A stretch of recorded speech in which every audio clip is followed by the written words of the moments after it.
was late August 1990 when in just one weekend the university town of Gainesville, Florida was left with the bodies of 5 students. The man responsible for these killings? A 36-year-old drifter named Danny Rolling. Rolling's killing spree would soon loosely inspire the making of Wes Craven's iconic horror slasher Scream. Before being sentenced to death by electric chair, Rolling was diagnosed with antisocial personality disorder, borderline personality disorder, and paraphilia. Today I'm going to break down if and how those same mental illnesses are affecting Billy Loomis, the original Ghostface from the first Scream. Hello, you're watching Tyler Soap and this is Diagnosing Ghostface. Let's start with paraphilia. Paraphilia is a condition characterized by abnormal sexual desires, typically involving extreme or dangerous activities. It revolves around a particular object or a particular act, and it includes sexual behaviors that society may view as distasteful, unusual, or abnormal. What distinguishes a paraphilia is the preoccupation with the object or behavior to the point of being dependent on that object or behavior for sexual gratification. The one moment in Scream that would suggest Billy's dependence for such gratification is when he sneaks through Sydney's window in the middle of the night to pressure his girlfriend to do this.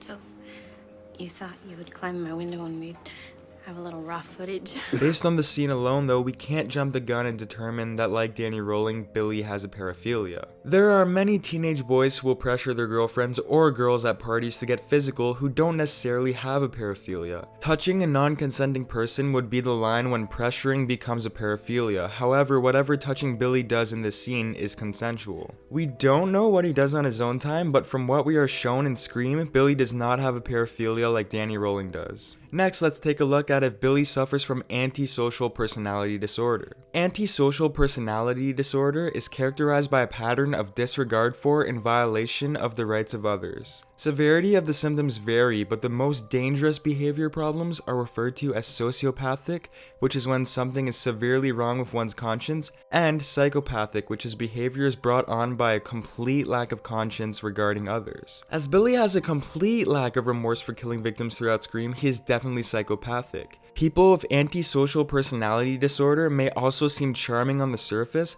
However, they are likely to be irritable and aggressive. Due to their manipulative tendencies, it is difficult to tell whether they are lying or telling the truth. Billy is suspected to be the Woodsboro killer by many characters for about half of the film, and is even in police custody, yet he still manages to convince the police that he's innocent. Sidney Prescott has every reason to believe that Billy is Ghostface, but through his charisma and manipulation, she can't bring herself to accept it. With all these examples, it's safe to say that like Danny Rolling, Billy does indeed have antisocial personality disorder. Last but not least, we're going to take a look at whether or not Billy has borderline personality disorder. Borderline personality disorder is a serious mental disorder marked by a pattern of ongoing instability in moods, behavior, self-image, and functioning. A person with BPD may experience intense episodes of anger, depression, and anxiety that may last only a few hours to days. Billy's motive for killing Sydney isn't really a motive at all. He wants to kill Sydney out of anger because Billy knew that Sydney's mother's affair with his father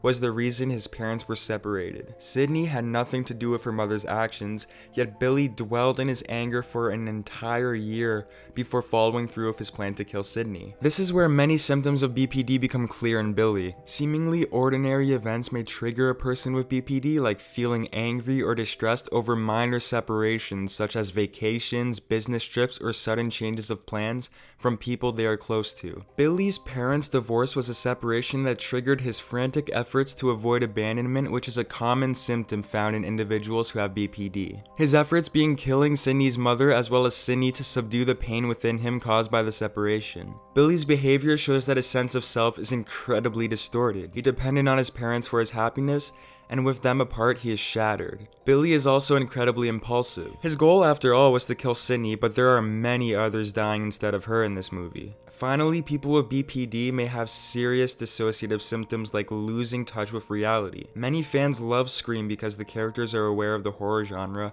and its many tropes. Billy makes countless references to horror films that give me the impression he doesn't fully grasp the real-life consequences of killing a person. Just because I can do this in Grand Theft Auto 5 doesn't mean I should be doing it in real life. So there you have it, folks. Billy Loomis, the original Ghostface, does not have a paraphilia, but similarly to Danny Rolling, the real-life killer that loosely inspired Scream, Billy suffers from antisocial personality disorder and borderline personality disorder. If you enjoyed the video, this is actually a series I do where I diagnose fictional characters. I've done Michael Myers and Jason Voorhees, so check those out and make sure to subscribe with my channel icon on the screen right now. Thanks guys.